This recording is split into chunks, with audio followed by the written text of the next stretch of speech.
The views and opinions expressed by the host do not necessarily state or reflect those of the company and its management. Furthermore, the views and opinions of the guests do not reflect the host, the show, the management, and this station. Hello everyone! Ito po ang inyong lingkod, Tita Sure Manuel. And of course, I'm so proud to tell you that right now, nagpapatuloy pa rin po tayo sa ating mga ginagampanan na mga media and productions. And of course, nasa filmmaking din tayo. And speaking of productions, nais ko kayong inyayahan dito sa aming Supreme Productions. Dahil po dito sa Supreme Productions, marami po tayo ditong mga ginagampanan. Kasama po dito ang pagde-develop ng talent. So, dito lang po yan matatagpuan sa Brick Road. Huwag niyong kakalimutan, Supreme Productions. For all your dreams to come true, why don't you join and see Supreme Productions for yourself? Again, the place is at Santa Lucia Mall here in Cainta. Thank you.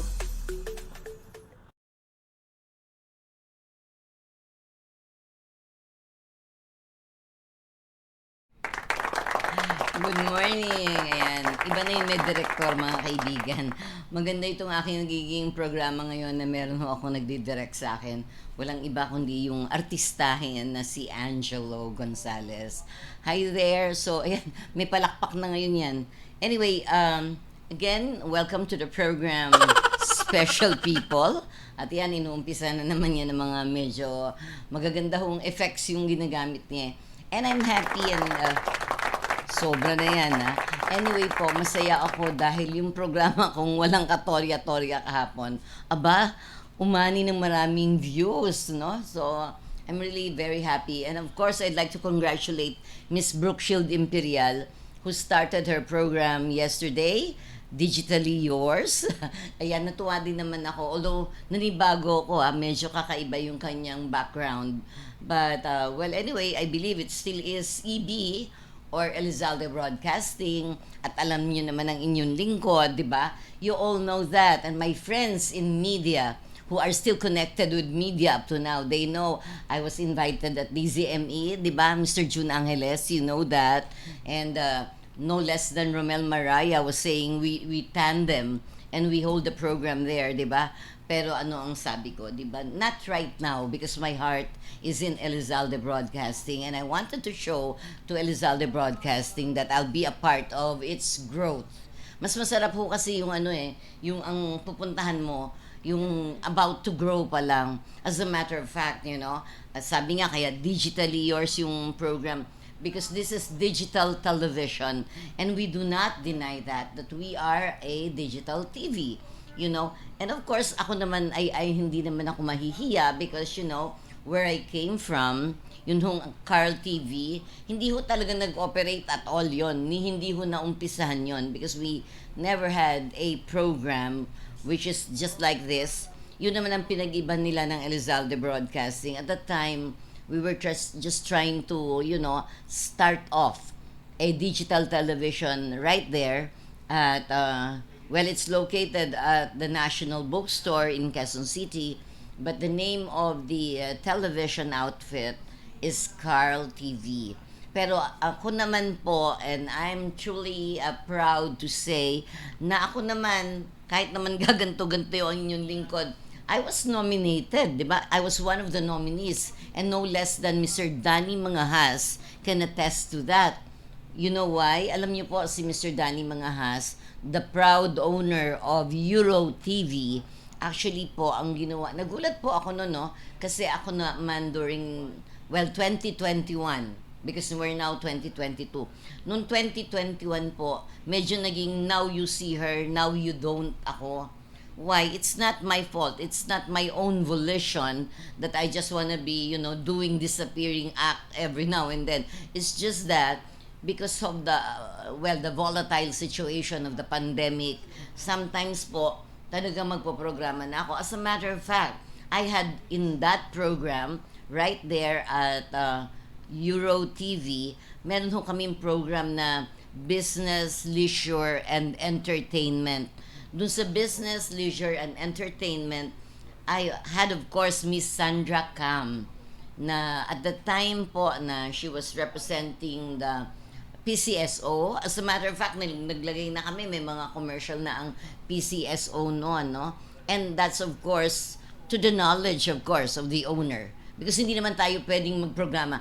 Very honestly, you cannot have an advertiser and run that advertiser and be able to collect, because the advertisers, especially if these are big advertisers, they will only pay you after you air the broadcast, because they will even require you to submit what you call a performance list, or it's actually a certificate of performance. Meaning to say, nag-advertise ka, nag-ere ka on a certain time, at pagkatapos mong mag-ere, meron hong tinatawag na certificate of performance na pipirman ho ng technician. The technician will sign that to show that that particular commercial has been aired. So you cannot do that, especially with the bigger corporations. You cannot just have a sponsor na hindi malalaman, na lihim ka lang na may sponsor, you know?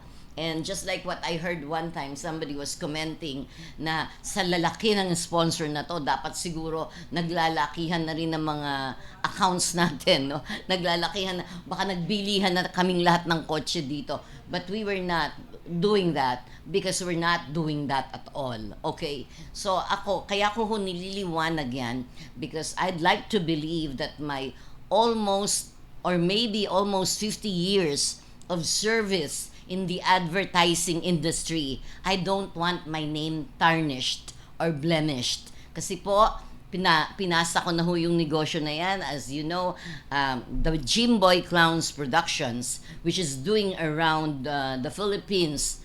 Right now po, naghahanda na ulit ang Gymboy Clowns. They were the ones who handled the do-it-yourself, you know, the decorate your cake by Goldilocks. So alam niyo po, yung mga ganyang kontrata po, and it's nationwide, you really have to comply with what is expected of you, and then you will be billing the company. You only get to bill them after you have done your service. You cannot get money unscrupulously and then just do your thing there. No. Because, you know, there's such a thing as, you know, di ba po, meron tayong PANA na tinatawag. These are, of course, the advertisers network. They are advertisers, and they will know from one another if some people are just fooling around. So I'm just telling you that because, you know, yun nga po ang inyong lingkod, because, you know, how young am I now? Didn't I tell you in one of my episodes before that my very first job was that of what you call a media representative? Parang sarap na sarap ako sa title na yun, media representative. But the job of the media representative was to go to the different advertising companies, introduce your company, introduce the network where you belong, that your network is part of. At the time po kasi tri-media lang. There's only 3 media forms. That's the, of course, the radio, the TV, and the print media. Syempre, wala pa ho namang social media when I started. But as early as then, I worked with no less than the late Helen Vela. Helen Vela was my mentor. As a matter of fact, hindi ho ako nagbo-broadcast pa noon. Pangarap ko, wow, sana maging broadcaster din ako. And I would look at Helen Vela with awe, with, you know, parang that kind of admiration. And I've been praying and telling myself, someday I want to be like, you know, Helen Vela. And you know what? Nung time po na yun, pinapatulan namin kahit na maliit lang na tailor shop. Yung maliliit ho na tailor shop, nako, kami yung gumagawa ng commercial. As a matter of fact, like there's one tailor shop I remember now, it's Hallmark Tailor. So yun, binoboses po ni Helen Vela yun. At that time, by the way, hindi pa rin naman si Helen Vela lovingly yours Helen. At that time, Helen Vela was also a fledgling radio broadcaster or radio announcer. Kaya ho ako, ang unang-una kong radio stint was in Mandaluyong, and that was with the DWAD, owned by the Dumlaus. Kaya ho yun AD, yung Dumlao po ang may-ari. Cesar Dumlao, who is related to then President Ferdinand Marcos. At that time, yun hong aming DWAD, we even had a talent show which is outside of the studio. Ang nangyari ho nun, nakakatuwa kasi nauulit. History is repeating itself. During that time, proud na kami kasi merong mall sa EDSA, if you know EDSA Shopping Center, meron dong stage, tapos we were doing amateur singing contest. So it's called The Search for the Singing Talents by DWAD.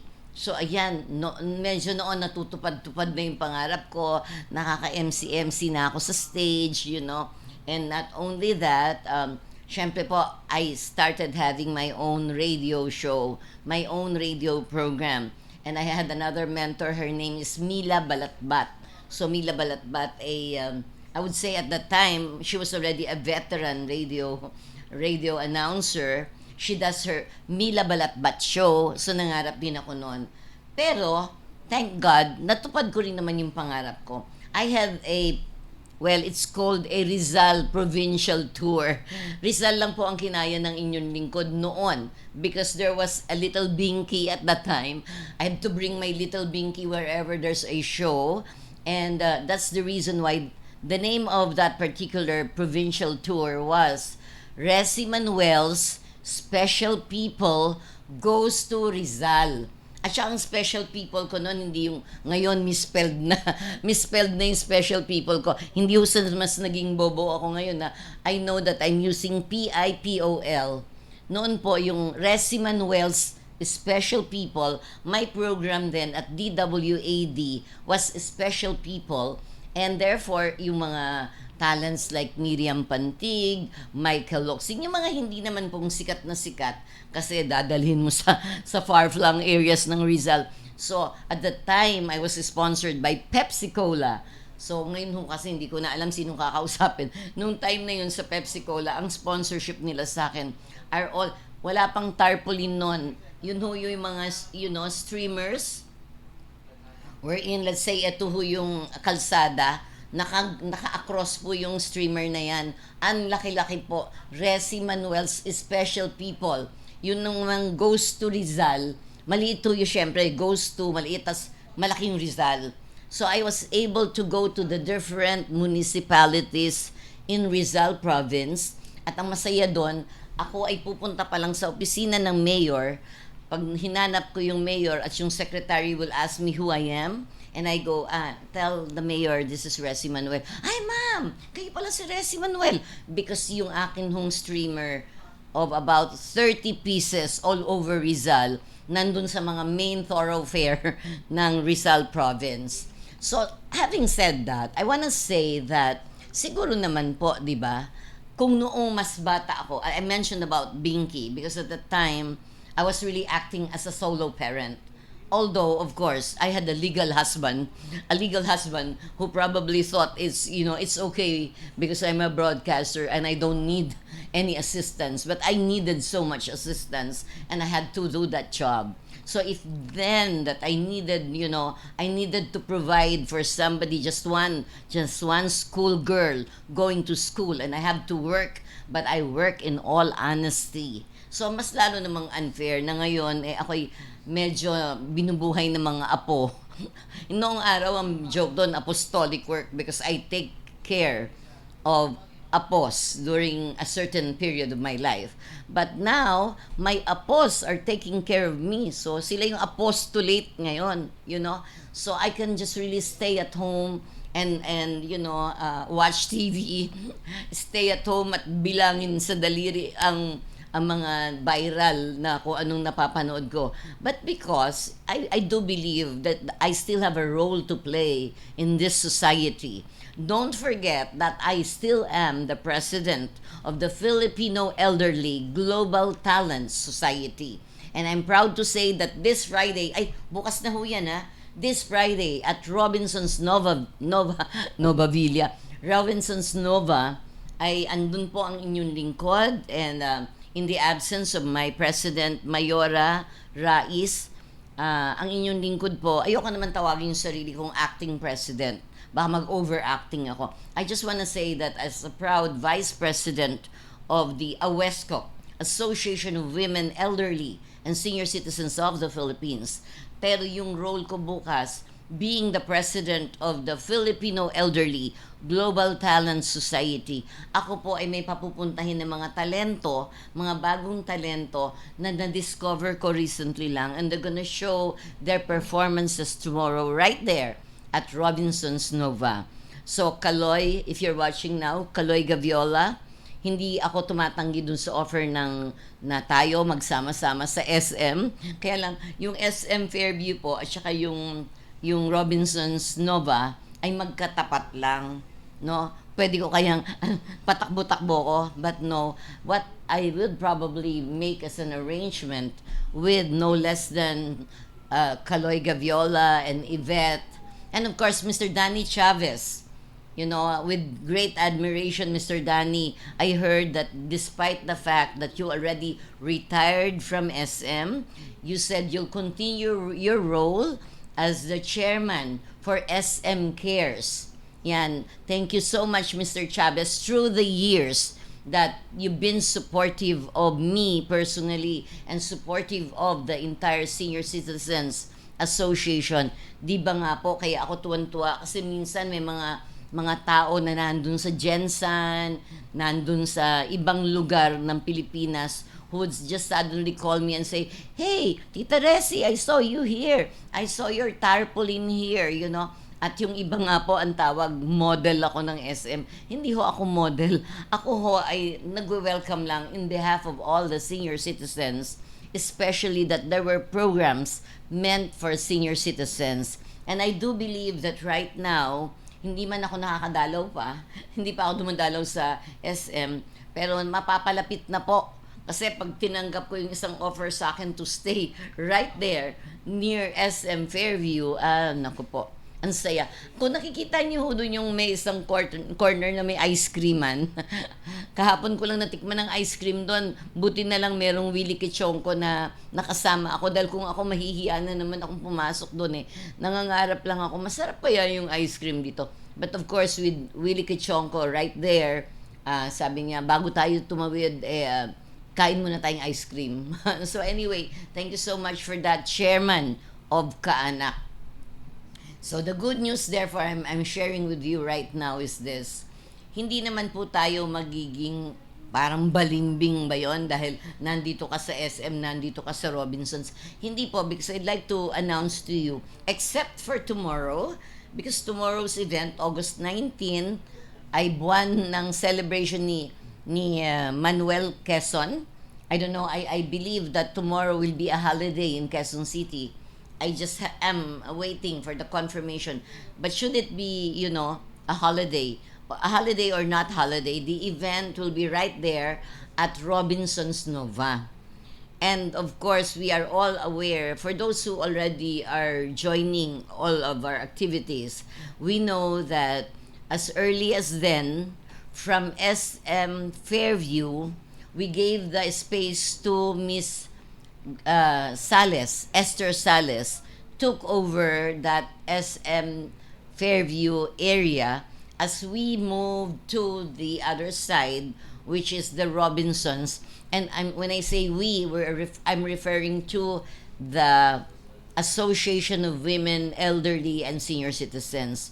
To be honest with you, my problem then at the earlier stage was that I cannot MC.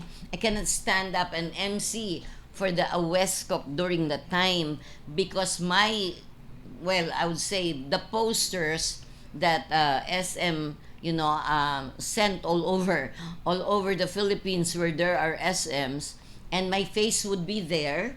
So, according to the Vice President, Mr. Danny sorry, did I say Danny Mangahas? I meant Danny Chavez. Nako, mea culpa. I meant Danny Chavez, no? Not Danny Mangahas. Danny Mangahas is the owner of Euro TV. Okay, so I would remember Danny Chavez telling me, hindi ka pwedeng tumayo doon at mag-MC because you are our model at SM. So, ang ginawa ko ho, I had a television show then. It's more of a radio show. And that radio show was airing at DWBL. So I called it a seniors move. seniors move is SM. So, di ba? Ganun ako magpalakas sa SM noon. And I was sure, Manuel, SM pa rin, you know. Kaya nga sabi ko ngayon, ba't ako nag-Robinsons? Kasi Rex Manuel na ako, RM, Robinsons Mall. But on a serious note, I'd like to say this. Of course, I don't look at people or businesses as, you know, competitions, but they are, of course, in reality, they have to compete with one and the other. Of course, kaya lang nga po, because I'm in a dilemma now. So it's an announcement I'd like to officially say that except for tomorrow, because my role there will be that of a vice president while my president is already in Davao. I'll see what I can do. But that event at Robinsons will continue. As a matter of fact, I even am announcing already as early as now, there are other places. Ito, nakakatawa tong isang to dahil Robinsons Palawan. I was asked by Miss Bing de Ocampo, yan bang Robinsons Palawan mo? Yan ba yung sa Puerto Princesa? Well, I know you know what I'm saying. You know that there was a controversy lately about, you know, Robinsons in Puerto Princesa. And I guess that must be it also. I don't know, Robinsons Palawan or Robinsons Puerto Princesa. But definitely, nung tinanggap ko po yun, hindi ko yun tinanggap for nothing. I do believe that I would be able to serve the senior citizens in those areas. That I also had there Robinsons La Union. And I'm already talking to Evelyn Taktak. Miss Evelyn Taktak, she owns a resort at La Union, Coral Reef, if I'm not mistaken. Miss Evelyn Taktak, o kilala kayo ni Mr. Armand Balaba. Si Mr. Armand Balaba, nakaschedule po yan dito for my interview. Honestly, marami po akong scheduled personalities in special people to be interviewed. Pero di bali masaya ho kayo by the time na nag-interview na ako sa inyo, marami na kaming views. So yung isang tao dyan na nagpapalusot na kaya kami daw hindi binabayaran kasi ang konti ng views namin, ay naku, sasalpakan ko po siya ng maraming views at maraming subscribers. Because I believe it's about time. We are to grow and go into a full bloom now as Elizalde Broadcasting. And meron po tayo nga ngayong gaganapin na eto po, wag hong isasama ng loob. Because if Elizalde would, let's say, accept one, as long as wala ho kaming pinipirmahang kontrata na lockout, ha? Alam niyo yung sinasabing lockout? Ito ho yung kagaya noon, I had a lockout. I will admit to you that the reason why Gymboy Clowns came into existence, Gymboy Clowns came as a nationwide event organizer.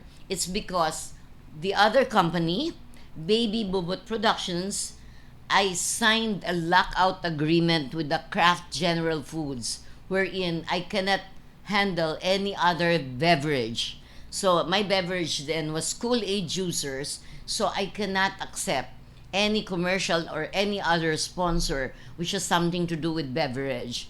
And at that time, well, it was, I would say it's fortunate. I wouldn't say it's unfortunate.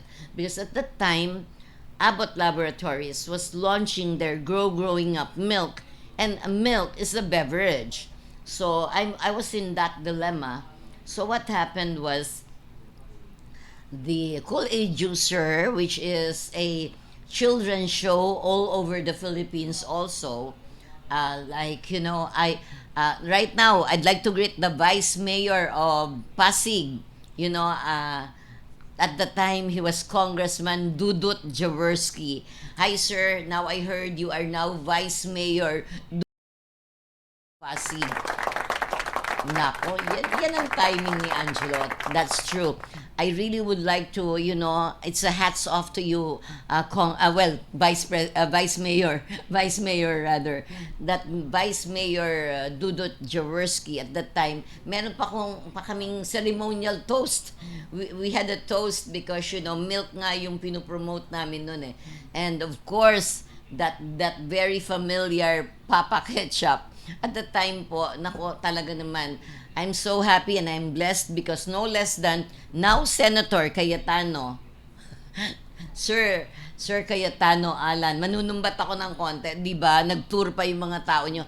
Alam niyo po, si si congressman, during the time he was a congressman, he had 5 men, 5 people who would like to go to Bacolod. I'm not sure kung Bacolod, Iloilo, but they had a round trip ticket from who else? Who else but me? 'Di ba? So I sponsored 5 personnel of the then congressman Alan Peter Cayetano, because during that time po ang sponsor ko po ay Negros Navigation. The now what you call the to-go travel. And I'd like to say, doon nga pala sa nag-o-offer sa akin na to-go travel yung aming pag-ikot sa Palawan, sana po may kasamang maraming GCs yan. Sana yung GC ng to-go travel, because ako, yun ang wala ako. I don't have a fear for, sea travel. My fear has something to do with flying. So, yan, kaya ko nga hindi kinukuha ang Cebu Pacific eh. Although po may partner ako, nung naging partner ko in one TV show before, siya naman po, ini-sponsoran siya ng Philippine Airlines. Wow, would you believe? Pero ngayon, inagaw niya sa akin. Inagaw niya sa akin yung to-go travel. But no, seriously, that partner of mine, if ever, nako, ina-overtime na raw ako. But if ever that you will be joining us again, I do hope that you help us with the travel and tours. Because may programa po siya na tungkol sa travel and tours. So, again, ang inyong lingkod ay hindi magtatagal naman. Medyo humudyat na ang katanghalian. At pagkatanghalian na ay tanghalian na. So, anyway, I'm so excited mentioning all this. Minsan pala, meron kailangang mangyari sa buhay mo. May palang gagawin si Lord. Akala mo masakit, may reason pala doon. Para ka palang shake up. Kasi nung na-shake up po ako, ng lahat ng mga kumumpronta sa akin na anak ko, pamangkin ko, and everything, they all reminded me, maybe when you wake up ka lang kasi ang mga sponsors na yan, they're still there. Pero ang sabi ko naman, kasi naman talaga nung pandemic, come on, let's be truthful about this. Nag-try ho kami. It's an event of JMV, Joe Malvar Villegas. But no less than even yung mga through the years ko ng kliyente, talagang hindi po. Because at that time, they don't even go to their offices. They were working from their home. They cannot sponsor an event outside. They cannot even sponsor yung mga tri-media because they don't have with them, they're what you call the media planners. Yon, importante ho yung malaman na in any advertising company or even corporate companies, there's what you call a media planner who first plans the media for the year. Ito, at this point at to this point, dito muna tayo, puro tayo television. Pagdating dito sa point na to, maglagay na tayo ng radio. Ganun po ang role ng media planner. Okay, so i-continue yan. At pag natuloy yung balak namin na kami po, we will be bringing down to you, what you call, para mga teach-ins, seminars, and workshops. We will be doing that because especially now that we found a place where we can do that, then you'll hear from us. We'll keep you posted. So having said that for today is Thursday. Of course, I cannot imagine how I will be tomorrow because I've said that's Robinson's Nova. But for now, I just would like to say that I'll see you again. I just don't know whether I'll see you right here in front of the camera or I'll see you using my cell phone. But definitely, tomorrow's event is Buwan ng Wika right there at Robinson's Nova.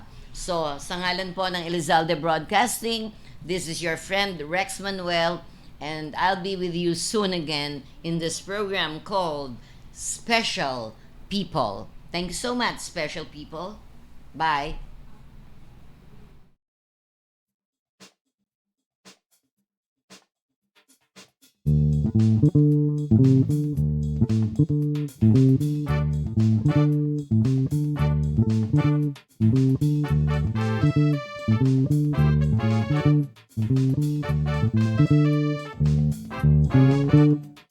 Elizalde Broadcasting. Elizalde Broadcasting. Elizalde Broadcasting. Elizalde Broadcasting.